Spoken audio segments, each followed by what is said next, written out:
Hello everyone, this is Jman1606. Today I'm going to be talking about the Hoxton Breakout heist, mainly some strategies that you could use while participating in the heist. You know, like if you've never played it before or you're having an issue with it or something like that, maybe watching this video could help.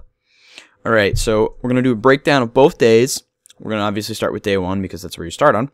And first and foremost, the day begins with the start of the trailer for the Hoxton Breakout heist. You know, you got the whole like conversation with the whole it's payday motherfuckers, and then the wall is breached, and then you run in, you get Hoxton. Then you have to escort him to an armored vehicle, and then pretty much as soon as you get him to that armored vehicle, from my experience, you can just ignore it. The police officers don't really seem to do anything about it. It's just kind of like, oh, a truck, what am I gonna do?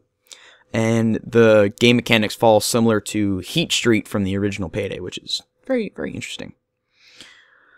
Occasionally the truck will run into obstacles, such as a police car that is stopped in front of the path. For that, all you have to do is go to the driver's side, which is the left side in the United States, and hold the action key, so F or whatever you have a key bound to, for a few seconds, and then you'll move the car out of the way, and then you just run back to the truck and tell the driver to keep moving. Next, you have the SWAT van. That has basically the same mechanics as a car, except it takes a little longer, and I think this only appears on higher difficulties, but I'm not positive. Mainly because the SWAT vans don't appear on like the lowest of the difficulties, but I don't know. For that, you have to drill into the side of the van. That takes like a minute or two, depending upon your upgrades for the drill. And really, it's not all that bad. It's pretty much the same thing. You just kind of have to defend. Then you have some barriers. These are little like pop-up things in the ground that you might see in other video games. For that, all you have to do is just go to the designated power box, which is like right next to it. Open it and then rewire it, which is again holding F for like 4, well, more like 6 seconds or something like that. Then it will go back down, and you can tell the car to keep moving. Then there's spikes. Again, the driver somehow can magically tell that there's spikes right there, which is, I guess it's not really magically. I don't have footage of this one, but I've only seen it on the lower difficulties, so maybe that's a thing. But there will be 2 spike strips across the road, and all you have to do is hold F for a couple of seconds on both sides, and you will pretty much wrap them all up, and it will be gone. Then you will, after you've gotten past all these obstacles, you will fight your way to the garage, again, the same garage from the trailer, and you have to grab a ticket, which is from the ticket. It's going to be designated again on the right side, I think, or something like that. It's kind of weird now that I think about it. That's the right side. Never mind. You'll grab the ticket. That player needs to pretty much stay alive because it's an incredibly important asset for the rest of the mission. Then the truck will continue to some bollards, which are up, and you have to get them down by finding the control room. Now, there's, I think it's 3 levels to the parking garage, and varying amounts of doors. These doors can be pick-locked for 20 seconds if you don't have the lockpicking expert, or 10 seconds if you do. They can also be opened with C4, and I don't think they might be able to be opened with a saw, but I don't know if that's a thing. When you open the correct one, there may or may not be a bulldozer inside of it. This ranges from green to skulldozer, depending on difficulty. Again, I think it's depending on difficulty. Because when I played this twice, both of them were skulldozers, and I don't really have any footage of it except for remains of the helmets or whatever, because I guess it despawned by the time I got there. Then after the bollards are down, it's a short hack actually before you down the bollards. 40 seconds, something around that time period. And once that's done, you have to hit the button again, so don't just straight up ditch the control room. Run back over to the car, tell the car to keep moving, and then you will have to move the van to the exit of the parking garage. This is the end of the mission. You'll have to take off all the armor pieces. I would recommend having the person with the ticket on the left side of the van, so the driver's side of the van, so that when they take off the armor, they can just turn around and put in the ticket so you can escape easier. Because you're going to have, if you're playing with 4 people, if you want to do it quickly, you're going to have 3 people who are unable to fight for 6 or so seconds. So you want to have at least one guy, obviously, because you can't do anything anyway, paying attention to the enemies and eliminate them. Then you're done with the first mission, and it ends with the ending of the trailer. Now we're on to day 2. This is the only day that's run by Hoxton so far, at least. You start off with having to guard Hoxton, who cannot die, to my knowledge, even though he has 80 health, according to Hoxhood. You have to rush the server room. He will follow, I think, the host, so you kind of want to get there as fast as possible if you're the host.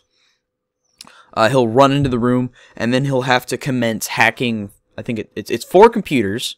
He's mainly roaming through data, and you have to complete 3 objectives.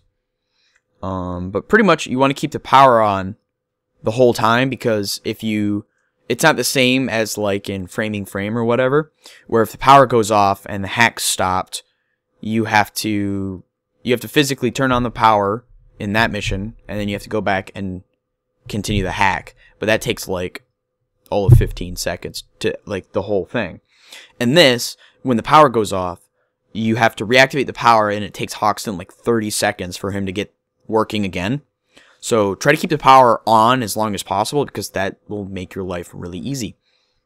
So try to do that. There's at least one box. Usually it's in the main room that you're in, so it's not too hard to defend if you're paying attention. Sometimes you can get a really good spawn where it's right next to the room, so you can just sit in a little corner and just camp it. And you have to complete 3 missions, each per computer. There will be a vocal like objective, like, shit, we gotta go to the archives or the labs or whatever to figure out some sort of information that Hoxton was unable to collect from the server. You have the archives, which usually are very close to the room. Sometimes they're directly... Actually, no. The archives are in the basement. I got the archives and the lab confused. The archives, you'll run down, usually, because it's in the basement. You'll have to pick a door, which can also be blown, I think, but there's not really a point to that if you can pick the door. Then you'll run down the stairwell, and you'll be met with another door, which takes 2C4, a drill, or a keycard or ECM jammer. I'd recommend blowing it if you got a technician who can do that. Makes your life really easy. And then when you blow the door, there will be 3 rows of interactable bookshelves. My recommend for this area is to have one person guarding the stairwell, because the enemies can only come in from 2 points. The top of the stairwell and then a side railing. But it usually takes them a while to come from the side railing, so if you have 3 people working on each set of bookcases, 2 on the right, 1 on the left, and just continuously going back and forth and back and forth and back and forth, rummaging through the data, eventually you'll get it, and hopefully before the enemies start jumping over the rail. It usually works pretty well. Then you have the lab objective. What that is that, again, that's usually pretty close to the main room that you're in. And you can just kind of run over to there. And what you have to do is you have to open another door. Again, it can take C4 drill or an ECM jammer. And you have to find boxes that are labeled clown case. Usually there's around 4. I've ran into 5 before, so there might be as much as 6. That's a very...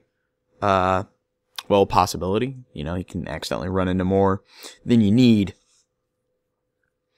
So, you're going to have to... I'd recommend having everyone take at least 1. Then you're going to go into a room next door, which you can bypass picking the door by either... I think you can only open the one door that leads you directly to the other room with a keycard or ECM jammer. So... it's up in the air what you want to do. If you want to just go the easy way, then it takes an ECM or a keycard. But I just kind of recommend opening the door for the other one. The other door. Then you got to insert the data into this machine. And after like a minute, each file, eventually you'll go, oh, hey, that's the right one. So here we go. Then you have IT. This is probably one of the easier ones. All you have to do is go to the IT department and find the room with the server. It's usually on a desk or on top of...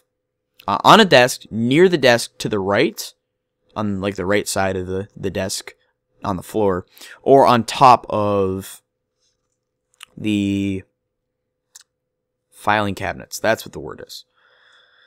So usually you can just kind of look in the door and be like, oh, hey, there it is, and then open it. But if you do not see it, then just drill every single one of those things open. They take about 45 seconds, and if your drill breaks down, you can just repair it. Then you have the executive. This is probably the easiest out of all of them, and there might be more, I don't remember, but the executive is probably the easiest. All you have to do is go to the executive office, enter start a hack. You have to start a hack, it's about 30 seconds, and then occasionally, every now and occasionally, Hoxton will send over data that you need to accept, and then you pretty much just sit there and go, yes, yes, yes, yes, yes, and then you're pretty much good. That pretty much ends that part. You have to do that, one of those for at least once, 3 times, in a random order. Then you have to take the server after the 4th computer is done, back to pretty much to the main lobby and near where you entered, and there will be a door which can be blown open with C4, drilled, or keycard or ECM'd, which I recommend a keycard. I'll go over the keycards and stuff later, like the additional assets on this map. I dropped something. Sorry. That was a long pause. Bleh. Well, you're going to have to... I'm just going to retrace my steps. You're going to have to open it with either ECM, C4, or drill. And I recommend keeping a keycard for this because it makes a really easy, like, gotta get out of here thing. You'll go down a stairwell, and you throw the server into the van, and you're home free. That's pretty much the mission in general. Now, let's talk about some of the bonus features on the mission. Well, it's not really bonus features, but other things you can do. On the map, there are between probably 3 and 5. There might be 6, I don't know, key cards on the map situated around randomly because it's random. Now, what these key cards can do is they can open the 2nd floor so that you can access things up there, which I don't really know what else can be up there. Usually, it's just a police entry route or just a separate area. I don't know. If you want to hang out up there, you can go hang out up there. You can open the physician room, which has health kits. They're basically doctor bags for free. So that's useful if you're having a rough time or you don't have someone with doctor bags. There's an armory, which has ammo. So again, if you have somebody who doesn't have ammo for whatever reason, you can just open up the armory and you can get grenades and ammo for free, basically. What else? You can open number of locked doors, like the one in the archives. You can open the exit door. You can open... that actually might be it for those doors. You can also... There's these, when you're walking around in the main room, there's these large, like, bulkhead doors or something like that. And if you put a keycard into there, you gain access to use them, so you can open and shut them. So if you're getting a lot of police from one direction and you do not like them, then you can pretty much just close all the doors except for one and then just have them funnel in. I wouldn't recommend closing all of them because then you'll have them coming over walls and stuff, and that's not fun. What else do I got here? Oh yeah, there are multiple walkways that are situated around the map. What these do is they allow police to spawn in from those points. So if you're having an issue from the police from like a side flank or something like that, you can blow up the walkways with 2C4. There's a lot of uses of 2C4 on this map. That's actually pretty much it. I think it's a pretty good mission. I had a lot of fun with it. It's also a really good mission for experience and money, especially offshore money. So if you're strapped for offshore money, pick up a couple of these on Overkill, and if you can complete them, then boom, you get like 12 million offshore or something similar. So yeah, it's a fun little mission. I'd play it multiple times. It's not really boring. It's pretty exciting the whole time. Like, you're running around shooting stuff, close range, nonstop. And then I personally feel like they ramped up the specials spawn rate on this particular map because I've never seen this many bulldozers on one specific mission this many times. Like, in the last 2 times I played it, there's been at least like 5 or 6 bulldozers, and I've played like rats for like 30 or 40 minutes, and there has not been like 8 bulldozers. And I'm like, I've been in here for 15 minutes, and there's already been like 9 bulldozers. What's going on here? But yeah, hope you enjoyed the Hoxton Breakout heist. Hopefully this little tips and tricks video or tutorial, whatever the heck you want to call it, helps you out so that you can know what you're facing and know how to deal with it. If you run into a situation, maybe help out if you didn't know a secret or two. The Overkill Halloween event starts the 30th, which is today as I am recording this. That will run until the 4th of November. So get on that because you can get achievements that you'll never ever get again, until next year probably. If you don't, get on right now and play till the 4th. And they changed up the Safe House Nightmare. Turns out I was wrong about the female heister. That will be released later, and they just teased us again. However, we do have her name, or at least her CrimeNet name or whatever. It is Clover. Clover. Very interesting. Does not surprise me because she's like Scottish or Irish or whatever. But, you know, I'm okay with it. Probably won't play as her, but, you know, it's pretty cool that they're diversifying a bit more. Anything else? Currently right now there's a promotion on the Humble Bundle where you can get 2 free masks. So I'd grab those if you get the moment. They're based off of horror movies from like the 50s, so like Wolfman and Creature from the Black Lagoon. I think that's what it is. Also, there will be a free knife. I'm not so sure about that weapon. It seems like it's iffy. It seems like it's pretty good in terms of damage and knockdown, but its charge time kind of makes me think that it's really slow to use. However, the references to Psycho and Child's Play or the Chucky movies that's pretty nice. Good job, Overkill. Yeah. So yeah, that's pretty much it. This has been Jman1606. Please like, favorite, subscribe, or whatever it is you do when you watch one of these videos. And all in all, have a nice day.